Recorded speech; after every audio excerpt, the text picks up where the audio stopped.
Before we get started, disclaimer, StoryTrading is not an investment advisor, neither are our guests unless they explicitly say otherwise. Investing in securities involves significant risk of loss. This presentation is being recorded. Parts of it will be on our social media.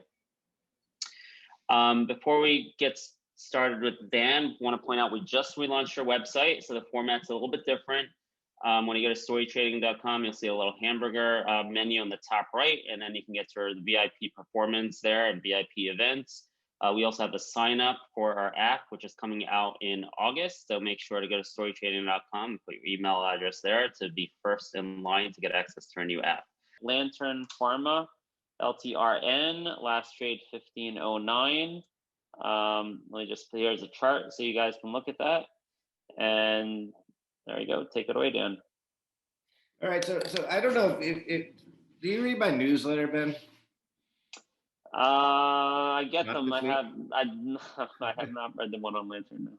No. Well, just so you know, I was in a tennis tournament all weekend, and then frankly was drinking beers all afternoon after my tennis tournament. So I'm not really like as on top of my game as I normally would be when presenting a new company. So apologies for that. I normally I'd like to even put together a few slides. I didn't do that. So Lantern's a very interesting company though, and I like this story a lot, and I think the stock's going to do very well. So what they do, it's kind of a two-part company.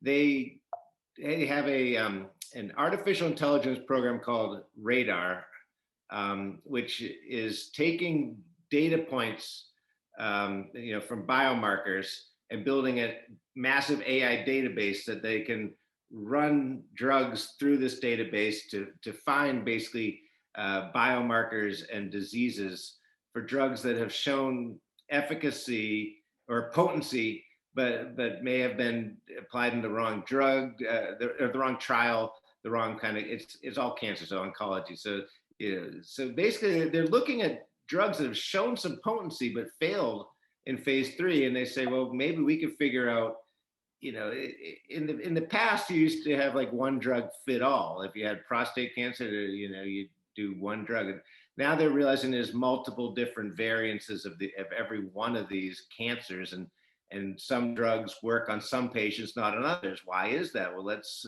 build a massive database and start figuring out which drugs work on which patients. And it's all about the future of medicine. It's all about personalized medicine. So that's really what they're doing with this database. They're up to well over 5 billion data points at this point in time.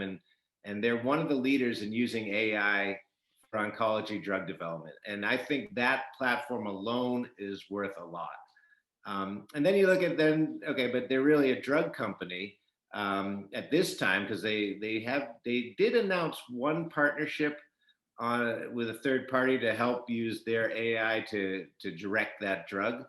But generally speaking, at this time, that's not what they're doing. I'd like to think that's their future. Like all these cancer companies would come to them and say, hey, let's use your AI to help us, with new drugs. But a lot of people, aren't doing that yet, and a lot of people don't want to give up future profit sharing to do so. So we'll see how that part develops. But I do think they're an acquisition candidate as they develop this massive AI platform. But then they have 3, actually I think it's now 7 trials based on 3 different internal drugs. They have LP, I think it's 300, which they partnered out with somebody else already. Then you have LP, I'm spacing on a number. They have a drug that's used for never smokers who get lung cancer. So that will go into a phase 2 trial, I believe it is, later this year. But then the most exciting one is this LP-184, which is a drug that has shown potency across many different cancers. It seems to be an potentially incredible drug. They are partnered with some of the leaders in research to develop this. They've partnered with Fox Chase on pancreatic cancer. They're partnered with Georgetown University I think it's on prostate cancer, and they're also partnered with Johns Hopkins on glioblastoma. And basically, this drug has shown a lot of people are very excited about the potency here. They'll be entering phase one, at least one phase one trial later this year. It's very exciting, and they have developed that's LP-184. They have developed LP-284, which is I forget what you call, like the contra of the drug. You're getting way over my head biology wise, but that drug is also out there, and they'll be running some programs on that in the future.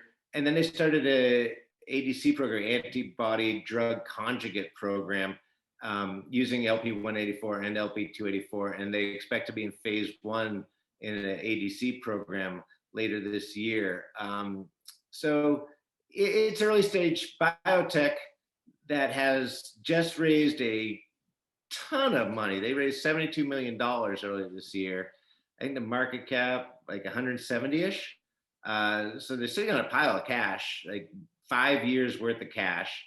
They're building this massive AI database that someone will want to acquire, if nothing else, in the future. And they've got several drugs, one of which LP-184 looks like a potential blockbuster. So that's the overview of Lantern. Given very poorly, so I apologize. Yeah, no, thank you. It sounds like it's not much downside there. How much of the market cap is cash? I think the cash is like 70-ish, maybe a little more, and the market cap's 170. Cool. Well, sounds great. Any questions on that? Stephen just put a link in. We'll drop this into the VIP investing room as well. We've opened a specific WhatsApp research group just for Lantern, so we can continue collaborating on that stock over there.